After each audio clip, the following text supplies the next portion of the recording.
안녕하세요. 반갑습니다. 저는 전남대학교 중어중문학과에서 디지털 인문학을 연구하고 있는 유인태입니다. 근래 AI 기술이 급격히 발달하면서 우리 생활과는 이제 뗄래야 뗄 수 없는 존재가 되어가고 있는 것 같습니다. 그런 맥락에서 인문학 연구 환경도 그 역량을 벗어나기는 어렵지 않나 이런 생각이 들어요. 그죠? 근래 이제 많은 연구들이 디지털 인문학적인 방법론을 차용한다든지 AI 기술을 본격적으로 활용해서 이루어지고 있는 그런 경우가 많고요. 그런 맥락에서 오늘 이제 간단하게 자담회를 가져볼 텐데 세 분 연구자 선생님을 모시고 AI 시대 디지털 전환 속 인문학 연구 방법의 재구성이라는 주제로 이야기를 좀 해볼까 합니다. 지금 오늘 함께하는 이 세 분 선생님은 공통적으로 지금 대학원에서 고전문학을 전공하면서 이미 디지털 인문학 연구 경험이 있는 분들이에요. 네. 그래서 여러 가지 이야기를 나눠볼 텐데 첫 번째로 각자 디지털 인문학을 시작하게 된 계기에 대해서 간단하게 좀 말씀을 해주시면 좋을 것 같아요. 이기란 선생님이 먼저 말씀을 좀 해주실까요? 안녕하세요. 고려대학교 국어국문학과에서 한문소설을 공부하고 있는 이기란입니다.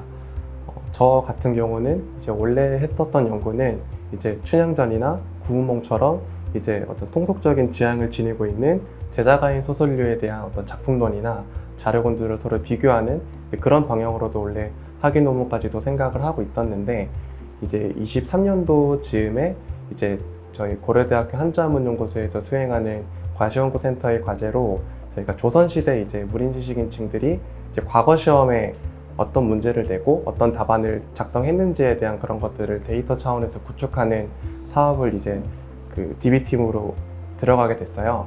그래서 이제 그런 업무들을 수행을 하면서 이제 관련된 뭐 디지털 인문학 특강도 많이 찾아서 들어보고 또 관련된 도서나 논문들도 참조를 하게 되면서 이제 차츰 입문을 하기 시작을 했는데 이제 처음에는 이제 아무래도 새로운 분야다 보니까 어떤 개념이나 용어 같은 게 많이 낯설게 느껴지기도 했고 뭔가 여기에 나오는 그 작업의 방향이 기존에 했던 공부 방법이랑 많이 다르다 보니까 좀 프로그래밍 쪽이나 개발자들의 영역이라고 생각을 했지 이게 어떤 인문학자 전공자들이 참여해야 되는 성격의 과업인지는 잘 몰랐었는데 이제 계속 이제 업무들을 수행을 해 나가고 또 그런 것들을 들을 때 만약에 내 연구 방법이 이걸 어떻게 활용을 하지라는 생각도 해보게 되면 이제 어떤 관찬사료나 문집총괄 같은 자료들이 이제 번역원이나 어떤 국사편찬위원회 같은 어떤 기관에서 그런 것들을 관리하는 부심화된 데이터베이스가 있는 반면에 어떤 대중화된 장르임에도 불구하고 소설과 관련해서는 그런 데이터들을 모아놓은 어떤 구심점이라 할 만한 그런 웹 환경이 존재를 하지를 않아서 이제 이런 것들이 이제 제 연구 석사를 진행할 때도 바로 좀 다이렉트하게 다가오는 지점들이 있었어요. 뭐 가령 어떤 자료를 연구를 한다고 하면 직접 그 기관에 가서 그 자료를 이제 온오프라인으로 수집을 하고 그거를 또 입력을 하고 번역을 하는 그 과정 자체를 다 연구자들이 소화를 해야 되는 영역이기 때문에 또 제가 또 불편한 지점은 또 다른 연구자들도 마찬가지로 불편할 수 있다고 생각을 했었고 그래서 이런 부분들이 이제 제 업무 경험과 제 어떤 가지고 있는 고민들을 어떻게 절충시켜서 활용을 해볼까 하다가 결국에는 이제 자료 조사를 하면서 또 느끼게 되는 것 중에 하나가 기존에 알려져 있는 한문소설 자료 작품들이 생각보다 엄청 많이 산재되어 있고 또 안 밝혀진 자료들, 흥미로운 개성적인 특징적인 자료들도 굉장히 또 많이 있기 때문에 이런 맥락과 정보들을 또 연구자들 사이에서 공유해보고 나아가서는 또 소설에 관심 있는 여러 대중들이나 어떤 콘텐츠 분야에도 이게 조금 더 범용적으로 다뤄주면 좋겠다라는 생각이 있어가지고 이제 그런 여러 가지 정황들 속에서 어떤 조금 더 오픈화된 포맷, 조금 더 공개된 그리고 효율적인 환경에 좀 데이터를 만들어 보는 게 어떨까라는 생각으로 이어졌고 그렇게 좀 자연스럽게 디지털 인문학을 좀 전공으로 가져가게 된 것 같습니다. 곽지은 선생님은 어떤 계기가 있으셨나요? 네, 안녕하세요. 저는 성균관대학교 한문학과에서 19, 20세기 한문학을 전공하고 있는 곽지은이라고 합니다. 이제 시작한 계기는 사실은 저는 이기란 선생님하고는 조금 다르게 방법론을 먼저 접하고 그 다음에 진학을 하게 된 케이스였어요. 그래서 제가 학부생 때 수신사 조사 시찰단 데이터베이스 구축 사업에 아르바이트로 데이터를 만드는 부분에 참여를 했었습니다.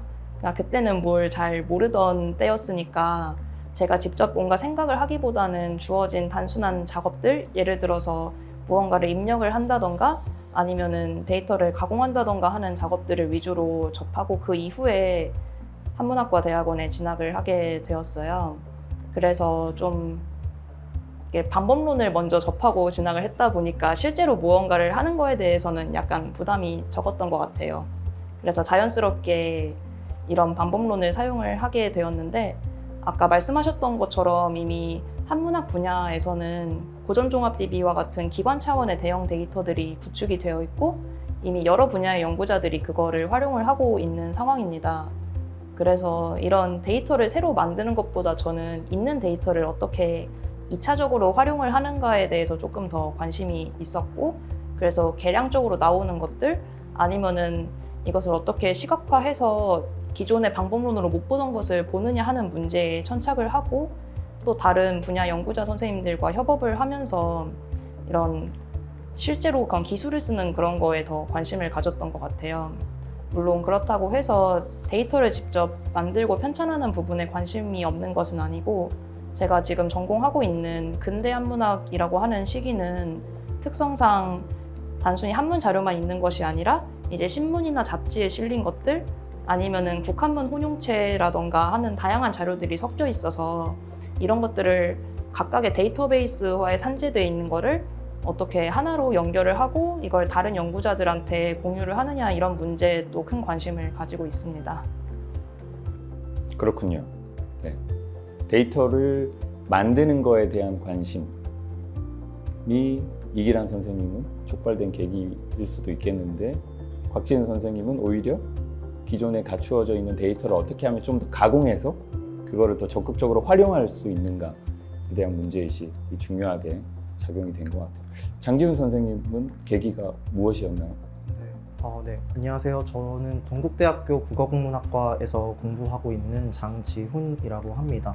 전공은 고전문학이고요. 지금은 석박사 통합과정을 작년에 수료한 상태입니다. 디지털 인문학과 관련해서는 조선 후기 승려사회, 불교 문화에 대한 연구를 진행을 하고 있고요. 이 분야를 시작하게 된 건 저도 마찬가지로 2023년 상반기에 동국대학교 불교학술원에서 진행했던 사업의 연구 보조원으로 참여하게 되면서였습니다. 지금 동국대학교에서는 공간과 문학이라고 하는 두 주제에 관심을 많이 가지고 있는데요. 관련해서 학술대회도 많이 열고 있고요.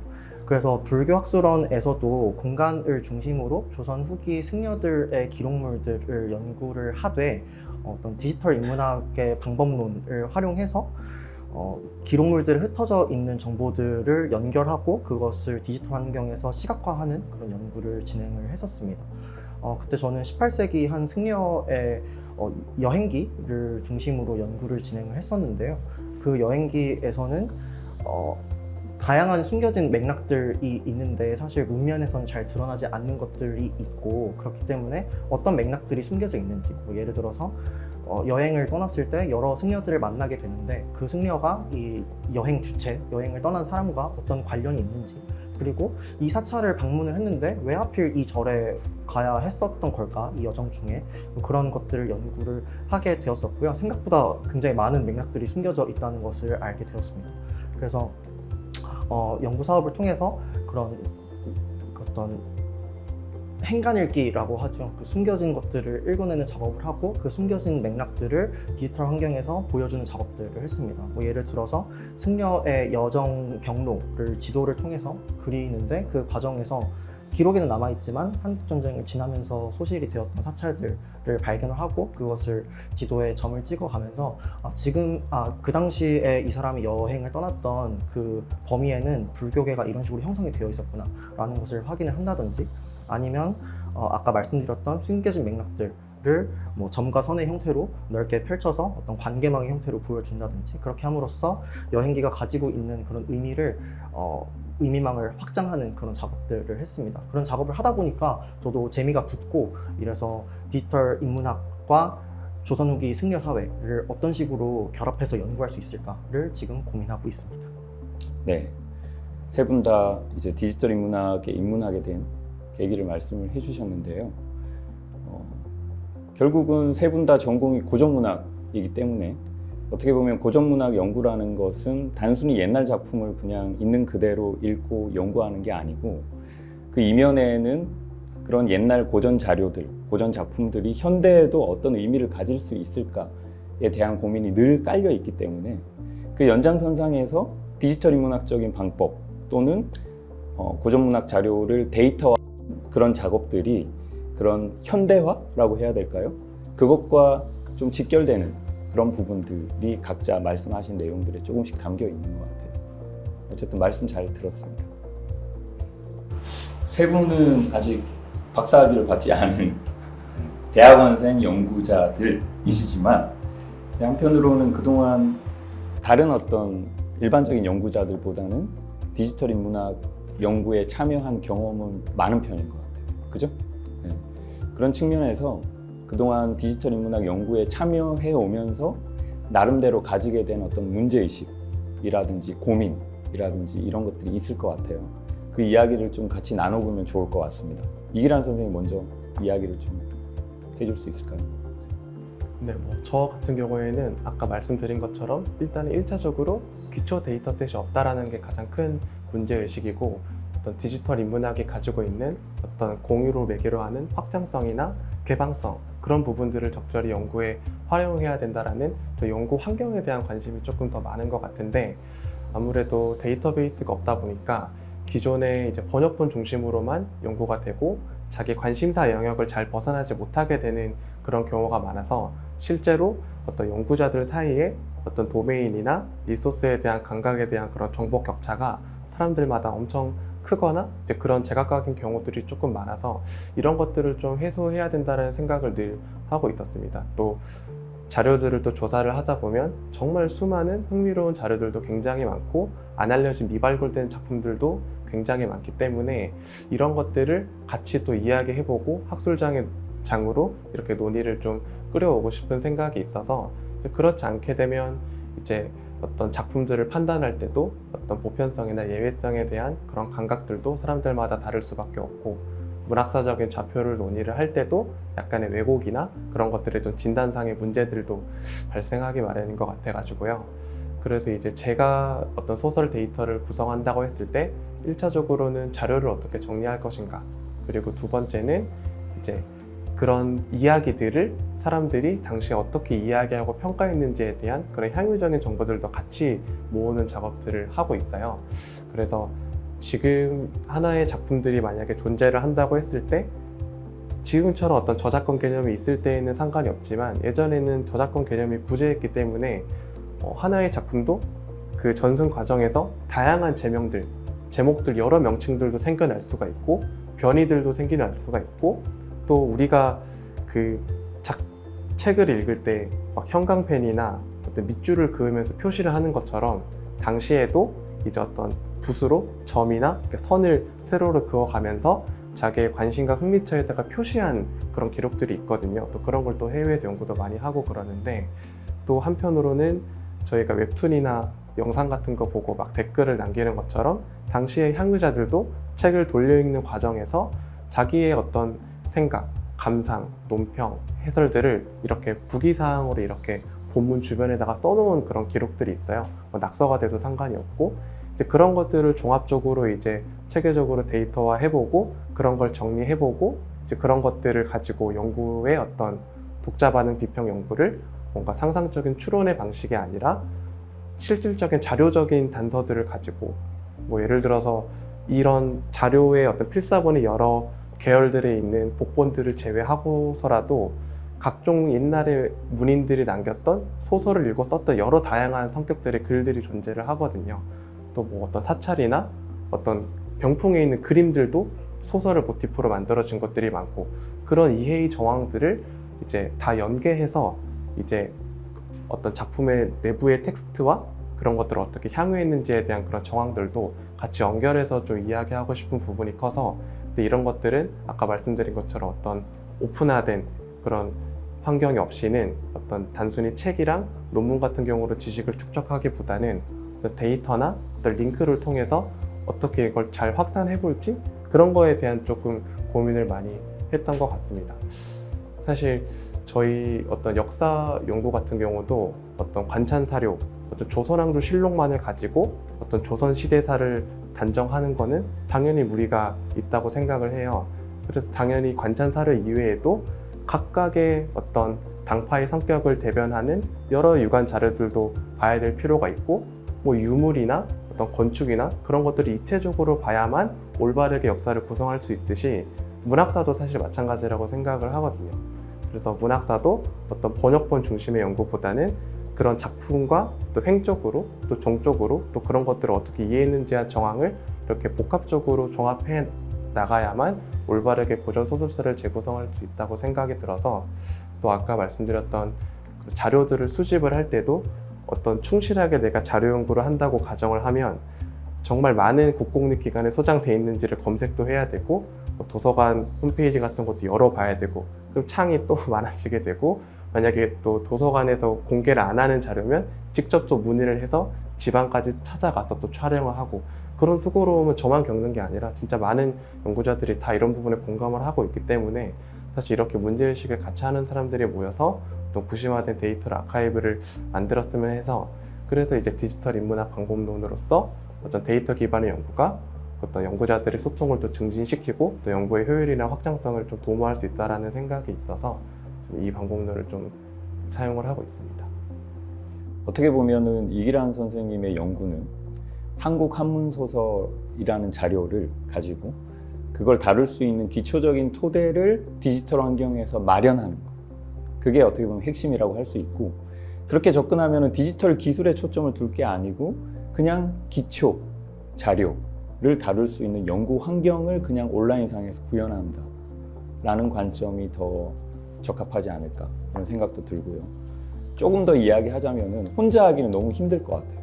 연구자 혼자서 그동안 누적되어 온 한국 한문 소설을 모두 데이터베이스로 만든다? 이건 진짜 힘든 일이고, 그래서 제가 보기에는 앞으로 협업을 같이 할 수 있는 유관 분야의 연구자들을 어떻게 이렇게 같이 모아서 함께 할 수 있는가에 대한 고민을 실질적으로 계속 해 나가셔야 되지 않을까 이런 생각이 듭니다.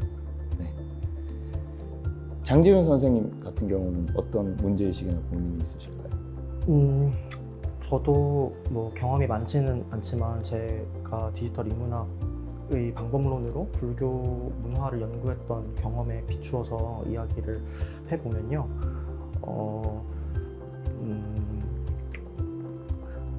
뭐 아까도 제가 승려의 여행기 혹은 승려의 기록들을 연구한다고 하였는데, 사실 저도 한 자료가 가지고 있는 다양한 맥락들을 살펴보는 데에 관심이 있기 때문에, 뭐 예를 들어서 어떤 승려가 여행을 떠났을 때 그 사람이 만났던 승려가 사실은 뭐 스승이 같거나 스승의 스승이 같거나 이런 식으로 연결고리가 있었다라는 것, 그리고 그 승려가 방문한 사찰이 알고 보니까 그런 식으로 법맥으로, 그러니까 스승이 같거나 스승의 스승이 같거나 이런 승려들이 모여 있는 곳이었더라, 혹은 그런 승려들이 많이 활동하는 곳이었더라. 즉 어떤 연결고리가 있는 사람들이 있는 곳으로 갔고 그런 사람들을 만났다라고 하는 맥락을 발견하는 그런 연구를 진행을 했었는데요. 이런 불교 자료를 가지고 디지털 인문학을 연구를 할 때 종종 혹은 뭐 자주 듣는 이야기는, 이런 연구 방식은 굉장히 혁신적이고 새롭고 도전적이다 라든지, 혹은 이러한 연구 방법을 통해서 뭐 새로운 지식을 도출할 수 있을 것이다. 이전에 디지털 인문학이라고 하는 용어가 대두되기 이전에 연구됐던 것과는 새로운 방식의 연구가 진행될 것이다. 새로운 지식이 도출될 것이다. 이런 이야기들 종종 들어왔는데요. 그런 말 자체가 주는 어떤 좀 매혹적인 느낌이 있잖아요. 정말 달라질 수 있을까? 정말 이전 연구와 달라질 수 있을 것인가? 이런 고민들이 있었는데, 막상 제가 진행을 해보니까 정말 그렇게 다른가? 라는 생각을 했습니다. 저는 그런 맥락들, 어떤 텍스트가 가지고 있는 맥락들을 연구를 할 때 어떤 하나의 데이터 혹은 하나의 정보가 개별적으로 존재하는 것이 아니라 다양한 정보들과 연결이 되어 있구나, 그런 식으로 해가지고 폭넓은 맥락을 가지고 있구나, 이런 것들을 주로 살펴보는 작업을 했었는데요. 물론 그런 결과물 혹은 어떤 데이터들이 연결되어 있는 모습들을 처음 보는 사람한테는 그게 새로울 수는 있지만, 그게 컴퓨터 뒤에서 그 데이터 작업을 직접 하고 있는 사람한테는 더 이상 새로운 정보가 아닌 거예요. 왜냐하면 저는 이미 그거를 아날로그식으로 책을 보거나 자료 조사를 해서 발견한 내용들인 거고, 그것을 그냥 데이터라고 하는 디지털 환경이라고 하는 형식으로 조금은 새롭게 표현하고 있는 것이 아닌가, 이런 생각들이 들었습니다. 네. 그렇게 제 개인의 관심사, 그러니까 이 승려들이 법맥으로 연결이 되어 있구나라고 하는 개인의 관심사를 가지고 데이터를 구축을 하다 보니까 결국에는 이 데이터를 보는 사람들은 정말 뭐든지 물어보면 만능으로 뚝딱뚝딱 대답해주는 어떤 아카이브를 본다기보다는 제 관점으로 바라본 연구 결과물을 보는 것이 아닌가, 이런 생각이 들었습니다. 이렇게 본다면 아까도 디지털 인문학으로 무언가를 연구를 한다라고 했을 때 많이 들었던 새로운 지식을 전달해 줄 수 있을 것이야, 뭔가 정말 연구의 새로운 판도를 열 것이야 라고 하는 것과는 많이 다를 수 있겠다라는 생각을 그때 처음으로 했고요. 네. 그런 고민을 하다 보니까 이제 유인태 선생님이 자주 사용하시는 데이터 편찬이라는 용어가 그때부터 조금씩은 이해가 되기 시작을 했어요. 사실 저는 데이터와 편찬이라는 용어가 두 개가 붙어 있는 것이 좀 생소하다, 이런 생각이 들었는데, 어떤 기록물이 편찬이 되었다라고 했을 때 어떤 기록을 조합하고 편집도 하고, 때로는 중요하지 않다고 생각하면 누락하거나 삭제하기도 하는 그런 편집자의 손을 생각하게 되는 것처럼, 지금 제가 데이터를 만들고 있는 것도 제가 중요하다고 생각하는 것, 제가 이런 관심사를 가지고 있다는 것, 그 관심사를 토대로 데이터를 정리하고 편찬해서 사람들한테 보여주는 작업을 하고 있는 것이구나, 정말 새로운 지식을 주겠다, 이런 거창한 작업은 아니다라는 거겠죠. 그래서 사실 제가 아까 말씀드렸던 그 연구 사업의 부제도 조선시대 승려 문집의 디지털 큐레이션 연구라고 되어 있는데, 그러니까 어떤 정보들이 유의미하게 연결되어 있다라고 편찬자가 판단하고 그것을 이야기의 형태로 묶어서 사람들한테 제공해 주는 것이 확실히 어떤 편찬이랄지 아니면 큐레이션이랄지 그런 용어랑 더 알맞다, 이런 생각이 들기도 했었습니다.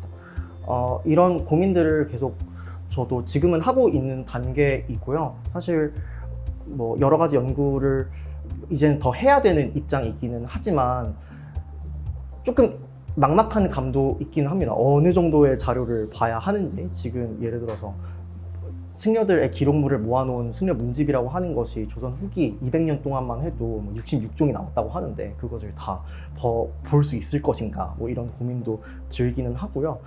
한편으로는 계속해서 나아가야 된다고 생각을 하는 입장이기 때문에 조금씩 쌓아나가다가 보면은 무언가가 나올 것이다, 이런 고민도 하고 있고, 그리고 선생님께서 얘기를 해주셨던 것처럼 저 혼자서 하는 것보다는, 혼자서는 개인의 제한된 시각이지만 다른 사람들이 많이 모이다 보면은 여러 가지 관심사들이 모일 것이고, 그걸 토대로 한 자료를 더 다양하게 볼 수 있을 테니까, 그렇게 하다 보면은 아까 디지털 인문학 연구라고 하는 것이 새로운 지식을 전달해 줄 수 있을 것이다 라고 하는 것에 조금은 가까워질 수 있지 않을까, 이런 생각들도 했었습니다. 그래서 다시 한번 어떤 협업의 중요성, 협업의 필요성 같은 것들을 실감하게 되는 그런 과정에 있습니다. 꾸준히 하는 게 중요하죠. 포기하지 말고 계속 디지털 문화 연구를 해 나가시면 좋을 것 같아요. 그 말씀하신 내용 중에 중요한 지점이 하나 있습니다. 그게 뭐냐면 디지털 인문학에 대한 일반적인 오해예요. 예를 들어서 전통적인 인문학 연구 방법, 우리가 보통 글쓰기를 통해서 연구를 하죠, 그죠? 자료를 읽고 그 읽은 내용을 머릿속으로 잘 정리해서 그걸 다시 논문이라든지 책을 써서 다른 연구자들 또는 대중들한테 내가 공부한 내용을 이렇게 전달하는 방식이 전통적인 어떤 인문학 연구의 표준적인, 그걸 방법론이라고 하긴 그렇고 어쨌든 방식이라고 할 수 있는데, 디지털 기술을 써서 그런 걸 한다라고 하면은 이제 대부분의 전통적인 인문학 연구를 해온 분들이 오해를 하시는 게, 그러면 우리가 기존에 해왔던 거 대비 디지털 기술을 쓰기 때문에 뭔가 새로운 효과, 새로운 형식의 어떤 결과물을 얻을 수 있는 거 아니냐라는 생각을 하세요. 근데 막상 디지털 인문학 연구를 해보면은 늘 어떤 새로운 지식을 산출한다든지 그런 건 아니거든요. 좀 전에 장지훈 선생님 이야기하신 것처럼. 그러면은 굳이 왜 디지털 인문학 연구를 하냐? 결론이 이제 그렇게 흘러가는 거예요. 그냥 기존에 해오던 거 그대로 하면 되지. 근데 이제 사실 디지털 인문학의 핵심은 기존의 아날로그 환경에서 우리가 같이 공부하고 그동안 유통해 왔던 어떤 이런 입문 지식을 디지털 환경에서 해보자라는 게 핵심이에요. 네. 지금은 커뮤니케이션 미디어가 다 디지털 미디어를 매개로 이루어지고 있고, 사실 어떤 정보를 찾거나 또는 어떤 지식을 찾는 맥락도 사실 다 웹에서 검색하잖아요. 지금은 AI를 매개해서 그런 환경이 만들어지고 있지만, 그런 측면에서 디지털 환경에서 이런 입문 지식을 같이 한번 만들어 나가보자라는 거, 그게 굉장히 중요한 화두라고 볼 수 있을 것 같아요, 디지털 인문학에. 그리고 그 연장선상에서 하나만 더 이야기하자면은, 그렇기 때문에 협업이 중요한 거예요. 왜? 디지털 환경에서 결국은 우리가 연구해오고 해왔고 지금 앞으로 해나갈 그런 지식들을 계속, 사실 완결이 없잖아요. 계속 해나가야 되는 거예요. 근데 혼자 하기엔 너무 힘들어. 그러니까 누군가 같이 할 수 있는 다른 연구자들과의 어떤 협업 환경을 고민하는 것도 굉장히 중요하고, 쉽게 이야기하면은 혼자 노는 것보다 같이 노는 게 더 재밌기도 하고, 공부라는 것도 결국은 노는 것처럼, 그죠? 즐겁게 하는 게 중요한 지점이기도 하고, 어쨌든 그런 말씀을 또 제가 드릴 수 있을 것 같습니다.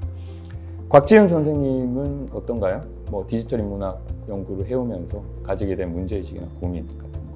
네. 저는 실제로 이렇게 협업을 통해서 논문을 써보면서 생각을 했던 것이, 예전에 했던 연구들을 예로 들자면은 이제 한문학 전공자들하고 함께 조선 초기 문집 데이터들을 가지고 각 문집들 간의 인용 서목에 있어서 유사성을 한번 시각화로 표현을 해본다던가, 아니면은 이제 근대문학 전공하시는 선생님들하고 같이 이제 잡지에서 있는 지명들을 보고서 그런 지명을 통해서 이게 어떤 경로로 이 잡지가 유통이 되었는지 해서 그게 그 당시에 세워졌던 철도하고 어떤 유사성이 있는지 등의 작업을 수행을 해보았었어요. 그래서 확실히 협업을 하니까 기존에 생각하지 못했던 부분들을 접하게 되고 하는 것들에 있어서는 확실히 좋은 점이 있었는데요. 또 한편으로는 해보면서 현실적인 문제에 대해서 많이 생각을 하게 되더라고요. 제일 단적인 게, 아무리 협업을 해서 일을 나누어서 한다고 해도 이런 데이터에서 특정한 정보를 뽑아내기 위해서는 정말 세밀한 부분까지 데이터 접근이 들어가야 되고, 예를 들어서 잡지에서 그런 지역 정보를 뽑기 위해서는, 저는 어린이라는 잡지를 봤었는데 그 잡지에 있는 독자 정보 옆에 있는 지역을 전부 다 타이핑을 한다든가 아니면 그걸 전부 다 통계를 낸다든가 하는 작업들이 수반이 되었었어요. 그래서 이런 다수의 데이터를 만드는 과정에서 정말 많은 시간이 들어간다라는 거를 보았고, 또 그런 데이터를 가지고 의미 있는 이야기를 하기 위해서는 방법론에 대한 공부, 기술에 대한 공부가 필연적으로 수반이 돼야 되는데, 여기에 있어서 정말 많은 시간이 들어간다라는 것도 좀 알게 되었습니다. 사실 저희들이 다들 달고 사는 말이 몸은 한계인데 시간이 없다고 모두들 공감을 하실 텐데요.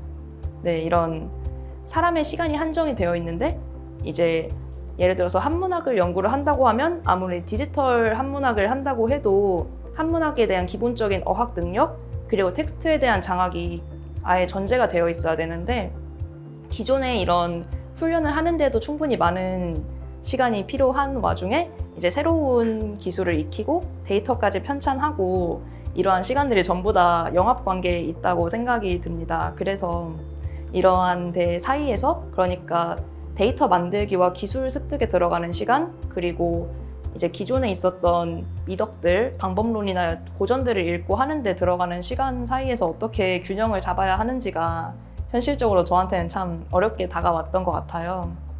그리고 이런 데이터를 만들다 보면 드는 생각이, 이제 개인 차원에서 특정한 문제를 해결하기 위해서 만드는 스몰 데이터, 이런 소규모의 데이터들도 정말 많은 공력이 필요한데, 요즘 기관이나 아니면 사업 등으로 매개되는 아주 대형 데이터들 같은 경우에는 정말 많은 시간과 노동력이 필요한 상황입니다. 이런 상황에서 대부분 투입되는 것들이 젊은 연구자들 혹은 대학원생들, 더 아래는 학생들까지, 학부생들까지 투입이 되는데, 그러면은 이제 기존에 읽고 그것을 매개를 하는 노동과 다르게 이런 데이터 입력 노동이 진행이 되는 것이고, 사실은 그러면 이게 어떻게 보면 단순한 입력이나 태깅 작업으로 수반이 된다면은 이런 연구자들이 그 작업이 과연 그분들의 것이 되는가 온전하게, 어떻게 보면은 그 예전에 나오던 그 노동 소외를 저희가 겪게 되지 않을까 이런 걱정도 있어요. 그렇기 때문에 현실적으로 데이터 편찬 사업에 참여한 분들한테 이런 데이터 사업에 참여했다라는 그런 경력 이외에도 온당한 크레딧이 주어져야 맞는데, 이런 크레딧이 지금은 학술장에서 논문이 아무래도 제일 주된 경력이고 크레딧이고 스스로에 대해서 말하는 수단인데, 데이터가 사실은 논문하고 동치가 될 수는 없다고 생각합니다. 그래서 그런 논문의 구도를 넘는 새로운 가능성이 제시가 돼야 될 텐데, 저는 아직 그거에 대해서는 상상을 충분히 해보지 못해서 여기 계신 다른 선생님들께서 어떻게 생각하시는지도 좀 궁금합니다. 네, 굉장히 중요한 지점을 말씀을 해주셨습니다. 지금이 어떻게 보면 과도기인 것 같아요. 전통적인 학술 환경에서 꾸준히 요구되어 온 논문이라는 것의 어떤 실적에 대한 부담이 있고, 동시에 이제 근래에 이루어지고 있는 연구 형식들은 대부분 인문학 쪽도 이제 그런 영향이 이미 있는데 AI를 활용해서 뭔가를 해야 되기 때문에 대부분 데이터를 매개해서 뭔가 결과물을 산출하는 그런 형식의 연구들이 많이 기획되고, 그런 게 앞으로 점점 더 늘어날 것 같아요. 근데 이제 그런 연구들이 많이 늘어나게 되면은 결국은 그 연구에 투입되는 대학원생들, 연구 보조원으로서 대학원생들의 역할이 대부분 아까 잠깐 이야기가 나왔지만 데이터 노동을 하게 되는 상황에 처하게 되고, 그게 참 어려운 문제인 것 같아요. 왜냐 하면은 그게 실적으로 지금 인준이 안 되고 있기 때문에 그 데이터 노동을 할 시간에 그냥 좀 더 내 공부를 해서 논문을 한 편이라도 더 쓰는데 그 시간을 투입하는 게 사실은 최선이라고 생각을 할 수밖에 없는 거고, 근데 한편으로 데이터 노동을 하게 되면 그 시간이 줄어들잖아요. 이렇게 봤을 때 제가 보기에는 앞으로 이제 인문학 분야에서도 그런 인문 데이터를 편찬하고 발행하는 거에 대한 어떤 실적으로서의 인준 기준이 도입되어야 되지 않을까, 이런 생각을 저는 하고 있습니다. 아직 본격적인 논의는 없는데 아마 머지않아 그런 담론이 학계에서 또 만들어지게 되지 않을까. 시간은 좀 걸리겠지만 상황은 뭐 나아지지 않을까 싶어요. 어쨌든 그 정도로 제가 개인적으로는 답변을 드릴 수 있을 것 같습니다. 네, 세 분 선생님 어떻게 보면 각자 다 다른 연구를 수행하고 계시지만 공통적으로 이제 디지털 인문학이라는 큰 범주 안에서 어떤 고민들을 하고 있는지 구체적으로 이야기를 잘 들어본 것 같습니다. 아마 이미 디지털 인문학 연구를 하고 있는 분들이 들으시면 굉장히 많은 공감을 하실 수도 있고, 또는 아직 디지털 인문학을 본격적으로 시작하지 않았지만 이제 하려고 하거나 하고 싶어 하는 어떤 연구자들이 또 있겠죠. 그분들이 들었을 때도 굉장히 많은 참고가 될 수 있는 이야기들이 아니었나, 이런 생각이 드네요. 네.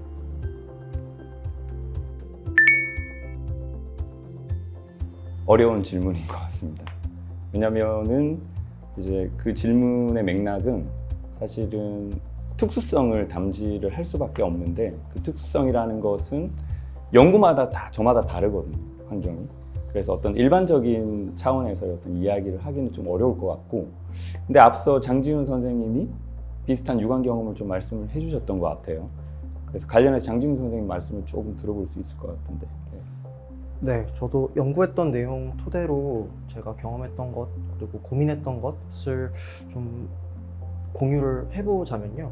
저도 여행기를 연구를 한 건데 어떤 승려가 사찰도 돌아다니고 그 사이사이에 산과 강과 이런 자연물들을 보면서 느끼는 감정들이 있을 거 아니에요. 근데 그 당시 사람들은 어쨌든 한문을 쓰는 사람들이었기 때문에 그런 감정의 표현들은 이제 한시로 표현을 하기도 하죠. 직접 지은 게 될 수도 있겠지만, 제가 읽었던 곳에서는 두 대목 정도가 어떤 사람의 시에 이런 대목이 있는데 이 장면을 보니까 그 대목이 생각이 난다, 이런 대목이 있었어요. 근데 저는 그런 부분도 아직도 좀 마음에 남는 게 꽤나 중요한 정보라고 생각을 하거든요. 왜냐하면 그 당시 승려가 이 시를 읊었다는 것은 그 시를 적었던 사람과의 교류가 있을 수도 있고, 만약에 동시대 사람이라면, 혹은 이 사람이 어떤 글을 읽어왔는가 같은 독서 경험도 볼 수 있는 그런 흔적이라고 생각을 하기 때문에 더 다양한 맥락들을 볼 수 있을 것 같다라고 생각을 했는데, 아쉽게도 문제는 이제 그 대목이 어디에서 나온 것이냐를 지금 발견할 수가 없는 상태였던 것이죠. 두 대목 모두.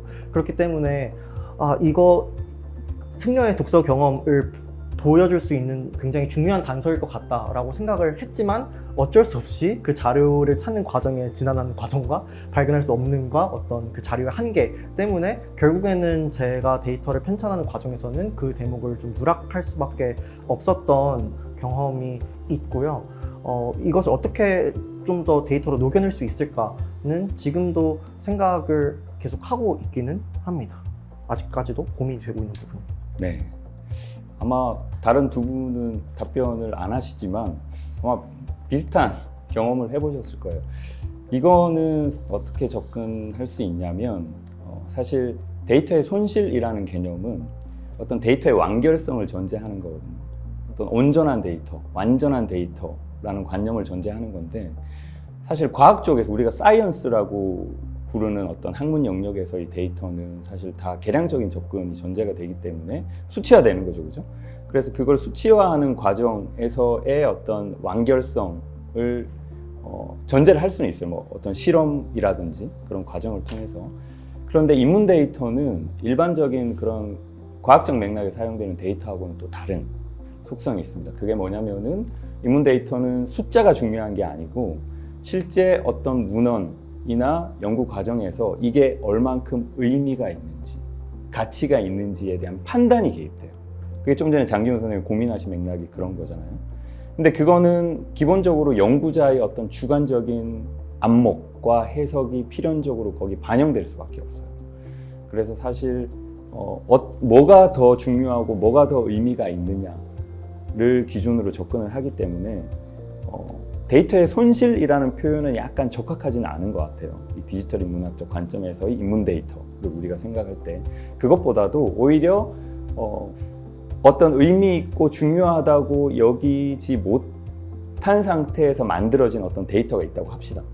근데 그 데이터를 보고 다른 어떤 연구자가 내가 보기에는 이 지점이 중요한데 이 연구자가 편찬한 데이터에는 그 지점이 데이터화가 되어 있지 않더라 라는 이야기가 나올 수 있겠죠. 그리고 그게 한 사람의 연구자가 아니고 여러 유관 분야의 연구자들이 그 데이터를 봤을 때 각자의 관점에서 그런 의견들을 이야기할 수 있겠죠. 그러면 그것 자체가 하나의 학술적인 장이 될 수 있는 채널이 될 수 있고 데이터를 매개해서 우리가 그동안 각자 의미 있고 가치 있다고 여겼던 지점들을 다 같이 한번 토론을 해볼 수 있는 장이 열릴 수도 있고 그래서 오히려 그 데이터의 손실이라는 거는 인문학적 관점에서는 오히려 매력적인 측면이 될 수 있는 거예요. 다 같이 이야기해 볼 수 있는 장이 되는 거기 때문에 그렇게 해서 각자 또 부족한 부분에 대해서 데이터를 보완해서 만약에 그 데이터들이 다 연결이 된다. 그러면 완결까지는 아니더라도 어쨌든 우리 모두가 연구자들이 모두 생각하고 있는 어떤 온전한 데이터에 점점 더 가까워질 수 있는 그런 계기가 마련될 수도 있겠죠. 저는 개인적으로 그렇게 생각을 합니다.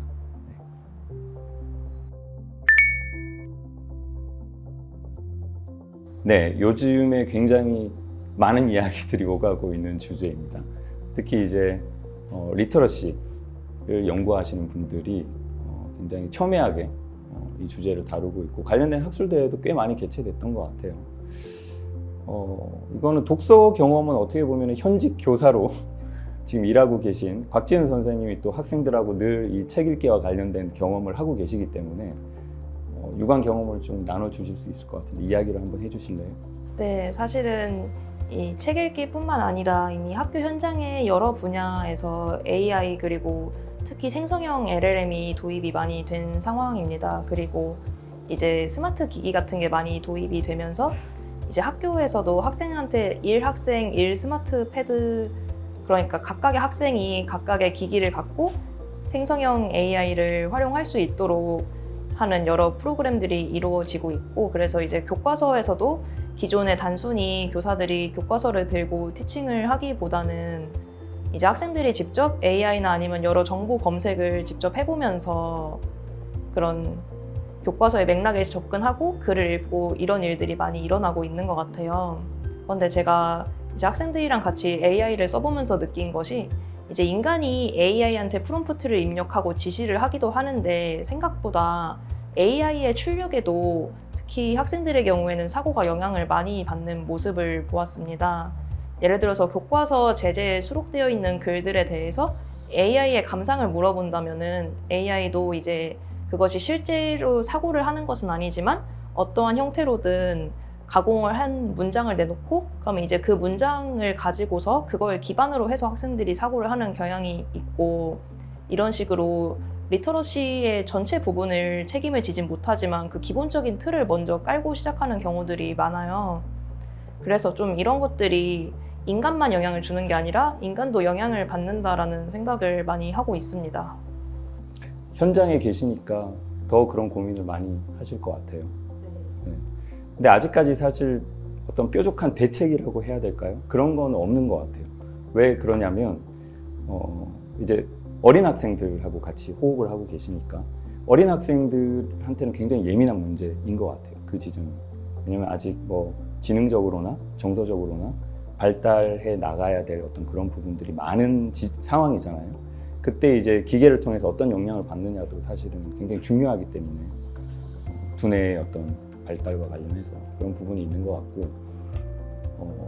그거하고 별개로 그냥 성인을 전제했을 때 성인이 어떤 문학 작품을 읽으면서 독서 활동을 하는데 기존에 AI가 없었는데 지금은 AI가 있잖아요. 그럼 우리가 단순하게 생각하면은 기존에는 그냥 혼자 책 읽는 거예요. 혼자 책 읽고 내가 예를 들어서 독서 모임을 하고 있으면 그 독서 모임에 나가서 내가 읽었던 책에 대한 감상도 이야기하고 거기 있는 분들한테 또 뭐 어떻게 읽으셨어요? 물어볼 수도 있고. 근데 지금 AI가 있기 때문에 AI한테 물어볼 수도 있는 거예요. 근데 그때 AI를 활용하는 맥락은 어떻게 보면 기능적으로 내가 어떤 책을 읽었는데 그 책에 어떤 지식들이 내 눈에는 보이고 이게 의미 있다고 생각하는데 AI한테도 그런 지점들이 확실히 의미가 있는 거냐? 라고 물어볼 수도 있고, 그거는 지식의 확인의 차원이죠. 근데 그거하고 별개로 그냥 정서적으로 나는 이 책 참 지루했어. 너는 어땠니? 이거는 지식이나 정보의 확인이 아니고 어떻게 보면은 정서적인 부분에 대한 어떤 AI의 반응, 이런 게 진짜 궁금하고 호기심이 일어서 그런 걸 확인하는 거잖아요. 그런 지점들은 좀 확실히 성격이 상이한 것 같긴 해요. 왜냐하면 정보와 지식을 AI를 매개해서 내가 독서 활동을 통해서 얻은 정보와 지식을 확인하는 거는 기능적인 부분이기 때문에 그걸 더 심화하려면 그것과 관련된 정교한 데이터를 내가 만들어서 그걸 AI한테 주면은 좀 더 정교한 답변을 얻어낼 수 있겠죠, 그죠? AI한테. 근데 정서적인 부분은 확실히 아직까지는 잘 모르겠어요. 제가 느끼기에는. 근데 중요한 건 뭐냐면은 그게 뭐든 간에 이미 AI는 우리 생활 속에 깊숙이 들어와 있고, 그래서 결국은 우리가 인정할 수밖에 없다. 기존의 책 읽기라는 게 그냥 책을 읽고 감상하는 건 사람의 몫이니까 기계나 AI가 무슨 관련이 있어. 그냥 나는 기존에 해왔던 대로 하는 거지.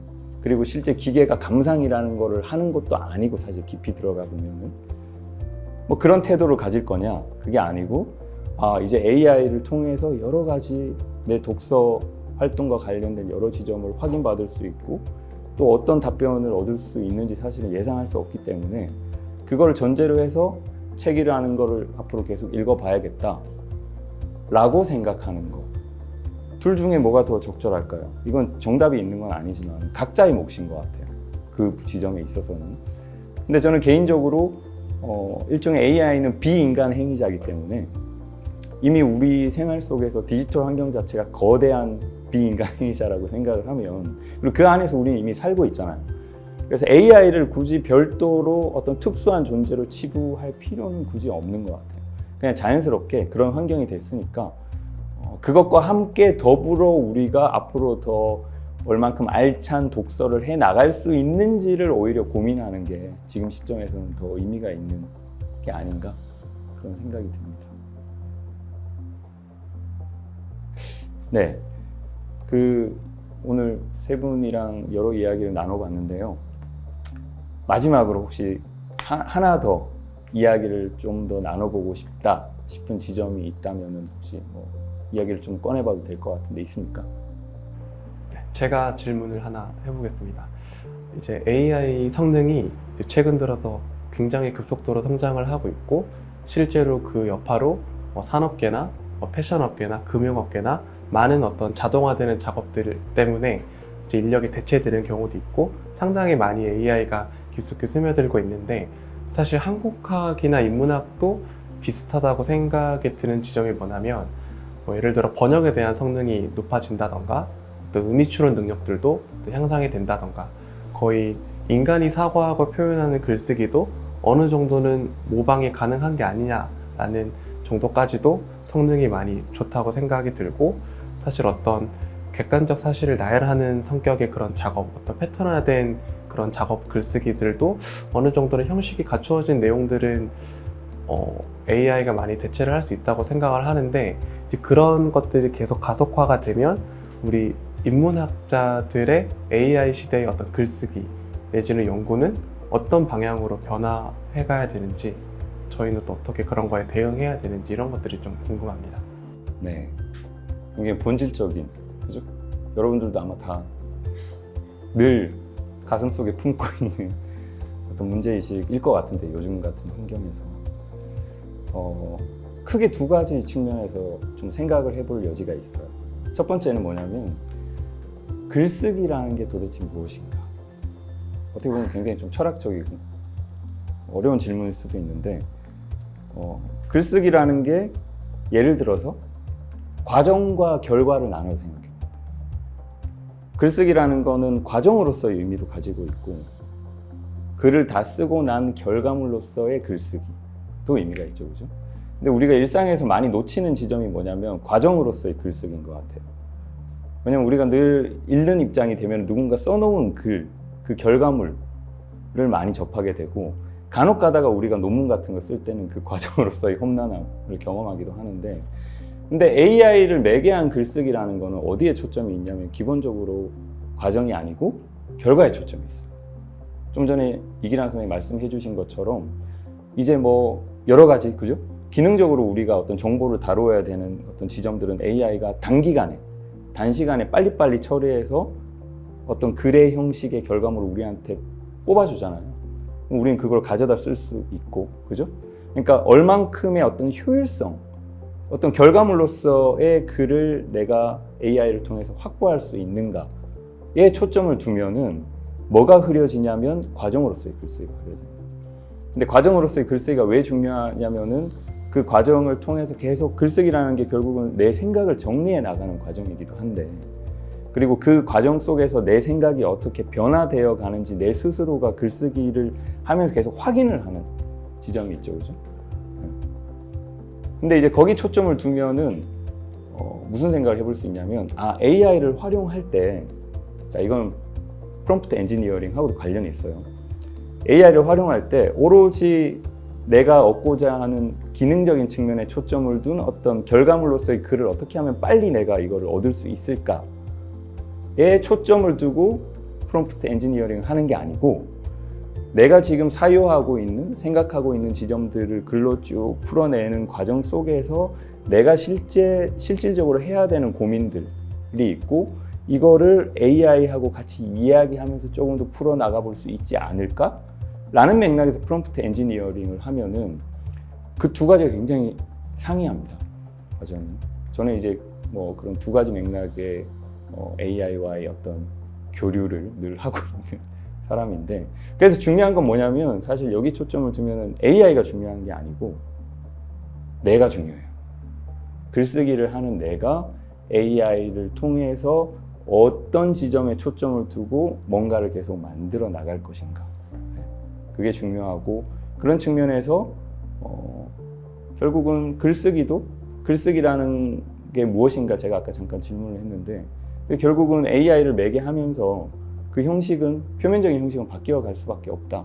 그러나 내 고민과 문제의식과 생각을 정리해 나가는 과정으로서의 본질적인 글쓰기 행위는 여전히 AI를 매개한 상태에서도 계속 진행이 될 수 있다라는 거. 그게 첫 번째고 또 두 번째 지점은 뭐냐면 리터러시의 어떤 외연이 이제 AI를 통해서 더 확대된다고 보면 돼요. 그리고 그 핵심은 뭐냐면 데이터예요. 왜 그러냐면 AI를 활용해서 글쓰기를 한다라고 했을 때 결국은 AI를 더 잘 활용하려면 뭐가 필요하냐면 단순한 프롬프트 엔지니어링이 아니고 지금의 상용화된 어떤 그 서비스로서의 플랫폼, 여러분들도 쓰고 계시겠지만 뭐 챗GPT나 클로드나 제미나이 이런 플랫폼들이 있죠.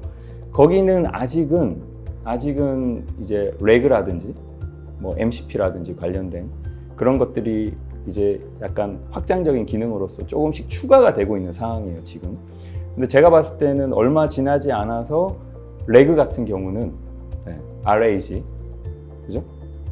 RAG 기술이 반영될 가능성이 큰데 그런 식으로 흘러가면 점점 더 이제 AI하고 커뮤니케이션 하는 데 있어서 중요해지는 게 뭐냐면 정교한 데이터예요.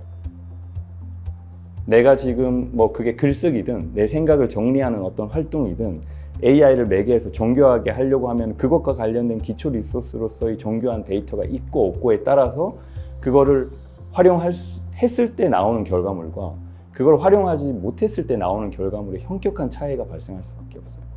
근데 그 데이터라는 건 결국은 AI가 만들어주는 게 아니고 여러분들이 만약에 활용한다고 한다면 여러분들이 준비해야 돼요. 그렇잖아요. AI가 그것까지 만들어주지는 못합니다.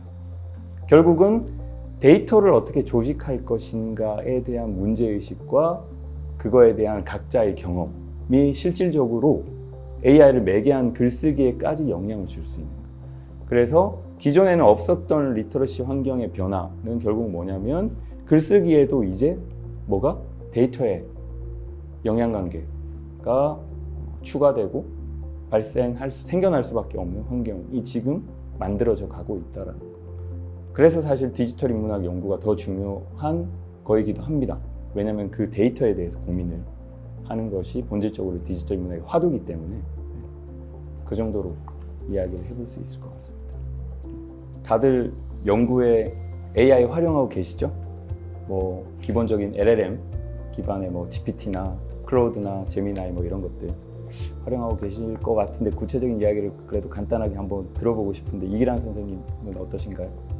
저도 아무래도 좀 즐겨찾기에 여러 데이터 아카이브나 디지털 아카이브를 좀 많이 저장을 해놓고 그때그때 이제 펼쳐서 열어보는 편이고, 그리고 좀 최근에 제가 좀 많이 이용하게 되는 거는 그 GJ.cool이라고 그 북경에서 만든 그 OCR 프로그램이 있어요. 그래서 이제 이미지 사진을 캡처해서 이렇게 넣으면 이렇게 자동으로 이제 판독을 해주는 건데, 기존의 다른 뭐 구글 문서 읽기나 뭐 팝하거나 이런 것보다는 조금 더 그 문서 읽기도 굉장히 그 응답률이 괜찮고, 그리고 또 그 같은 페이지에서 다루고 있는 내용이 또 자동 표점도 해주기 때문에 좀 그 사이트를 많이 이제 좀 자동화 좀 편리하게 하고 싶을 때는 좀 이용을 많이 하는 것 같습니다.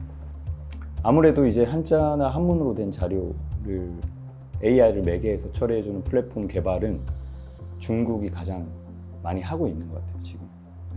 일본 쪽에서도 관련된 어떤 사례들도 있긴 있는데 양쪽으로는 확실히 중국, 특히 이제 북경대와 청와대 그 두 대학이 제일 많이 하고 있는 것 같아요. 비슷한 경험이 있을 것 같은데 장지우 선생님도. 저도 비슷하게 사실 저는 한문학과는 아니기 때문에 대학원에 들어오면서 고전문학을 연구하면서 그때부터 본격적으로 한문 자료를 보게 됐는데, 확실히 뭐 한자 프로세싱 플랫폼이라고 불리는 사이트에 원문을 입력을 하면 그건 이제 OCR은 아니죠. 원문은 직접 입력을 해야 되는 거고, 원문을 넣으면 표점을 입력해 준다든지 혹은 거기서 뭐 사람인 것 같다, 뭐 장소인 것 같다 이런 것들을 자동으로 태깅을 해주기도 하고, 그런 마크업을 제가 수정을 할 수도 있고요. 그리고 그런 마크업도 됐고 표점도 찍혀 있는 것들을 토대로 이제 번역도 할 수 있는 그런 뭐 플랫폼이 있더라고요. 저도 뭐 완전히 다 넣는다기보다는, 완전히 다 원문을 넣는다기보다는 간혹 가다가 어디서 표점을 끊어야 되지? 이런 것들이 조금 어려우면 그런 것들을 활용하고 있기도 하고요. 그리고 아무래도 저도 챗GPT 많이 사용하는데, 이거는 어떤 연구보다는 제가 입력한 데이터들, 정리한 데이터들을 어떤 프로그램을 통해서 시각화를 해야 하는데, 그 시각화를 할 때 시각화를 해줘 라든지 이 부분을 보여줘 라는 질문어가 필요하잖아요. 쿼리라고 부르는. 근데 그 쿼리도 어쨌든 기계가 이해할 수 있도록 써야 하는 질문어이기 때문에 그거를 뭐 엑셀 함수 같은 거죠. 근데 잘 모르기 때문에 그런 경우는 챗GPT에게 나 이런 것들을 시각화하고 싶어, 기계에 넣었을 때 이해할 수 있는 언어를 나한테 알려줘 라고 하면은 그 함수를 저한테 뱉어주는 거죠. 그럼 제가 그걸 입력해서 시각화하고 이런 식으로 활용하고 있습니다. 어쨌든 기능적으로 그죠? 네. 연구에 필요한 지점들에서 실질적으로 활용을 하고 계시는 것 같아요. 재밌는 게 이런 경험이 쌓이면 그 다음부터는 이제 AI가 없으면 연구하는 게 불가능해질 수도 있다. 어쨌든 그런 무서움도 있는 농담입니다. 네. 곽지은 선생님 어떠신가요? 네, 저도 그런 한문 자료를 다루는데도 쓰고 있는데 제가 처음에 대학원에 왔던 21년도 같은 경우에는 생성형 AI가 그렇게 일반적으로 쓰이지 않던 때였어요. 그래서 이제 디지털 방법론을 쓸 때 필요한 다양한 기술들을 다른 분야의 논문들을 참고한다든가 아니면 타 전공자한테 이렇게 물어 한다든가 직접 코딩을 잘 못하지만 하나씩 해본다든가 하면서 진행을 하고 그래서 머릿속에는 이게 아이디어가 자연어의 형태로 있는데 기술상의 문제로 포기하는 부분들이 많이 있었어요. 그래서 요즘은 생성형 AI에서 코딩을 많이 지원을 해주기 때문에 특히 파이썬 같은 채널에서는 그래서 그런 부분에서 보조적으로 도움을 많이 받고 있는 것 같습니다.